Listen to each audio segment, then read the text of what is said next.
আমি হরিপদ দাস।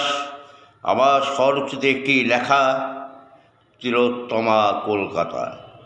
তিলোত্তমা কলকাতা শহর, ব্যস্ততম কলকাতা শহর।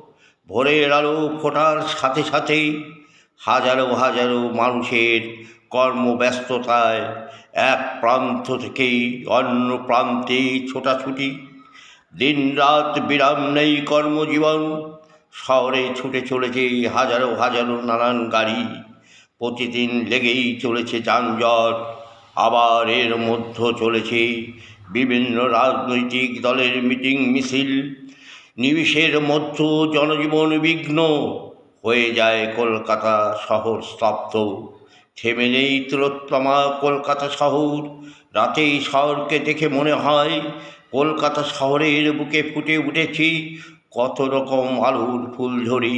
দেখে মনে হয় কলকাতা শহর অন্যরূপে ফুটে উঠেছে এই শহর।